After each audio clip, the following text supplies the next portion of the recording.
Bismillahirrahmanirrahim. Assalamualaikum warahmatullahi wabarakatuh. Alhamdulillahirabbil alamin.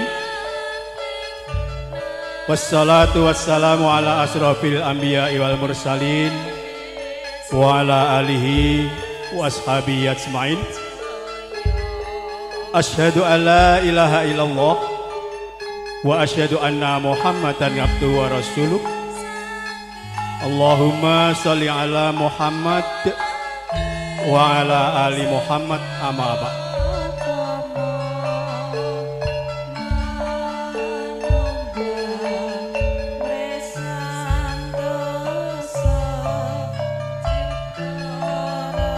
Kula nuwun mugi konjo dumateng para pinisepuh, para sesepuh, aji sepuh ingkang saestu sampun pana ing pamawas lebda ing pitutur kiblat ing panembah, ingkang pantes pinundi saha kinabekten.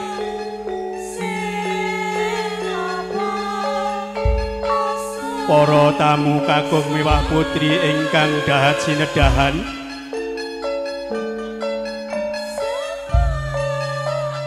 para purna karya labet praja ingkang maha mekruhuring dharma,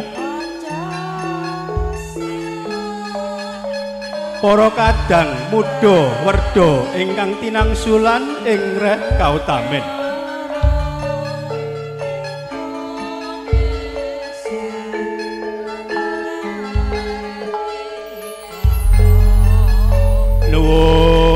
Mugi pinarengna kawula hambuka iwaraning suka wenganing wicara twaraning kandha. Awit kawula ingkang kinan mratitesaken menggah urut reroncening tata adicara. Tata adicara paregian prasaja ingkang kagelar nyanipun Bapa Sarina sekalian Ibu Sutarsi.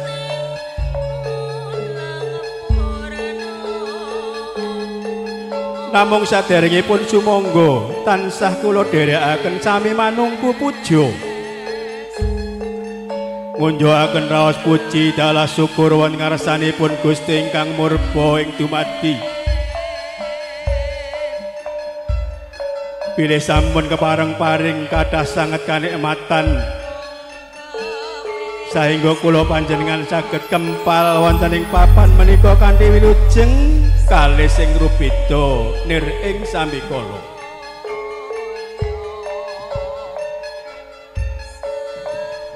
Manggahura reroncening tata adicara ingkang sampun rinancang rinacik dening para kula wangsa ingkang sepisan.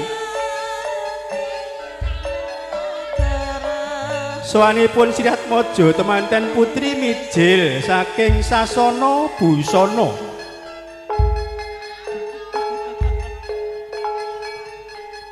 Sasampunipun temanten putri katingal lenggah kanthi anggana raras anengga rawuhipun gegantilaning nala pun temanten kakung saking Wisma Palereman.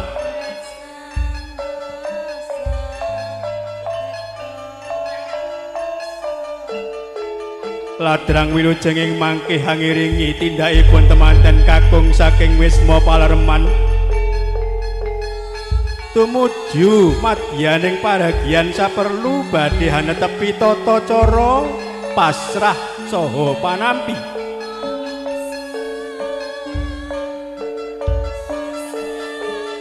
Paripurna pasrah panampining temanten kakung tumuli ngancik adicara adat widi-widana nggih panggihipun temanten sekalian. Kalajengaken kalenggahaken wonten ing kursi rinengga kanthi hangelaras moyo.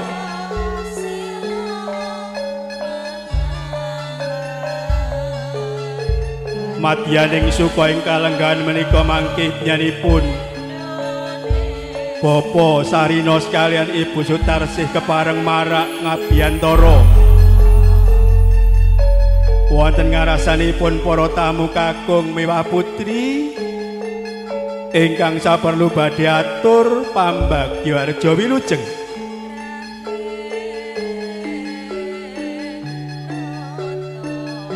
Tumapak ing tata adicara nun inggih rehning yanipun Bapa Sarina anggenipun angentas putra ingkang pungkasan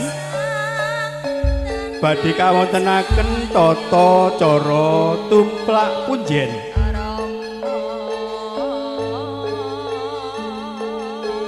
Para tamu kakung miwah putri ingkang dahat sinedahan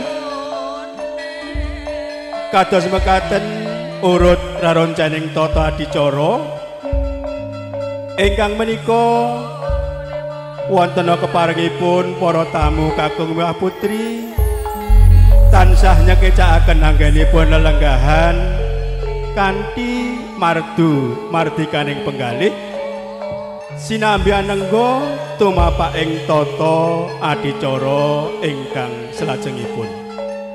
Nuwun nuwun matur nuwun.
Mas Dedi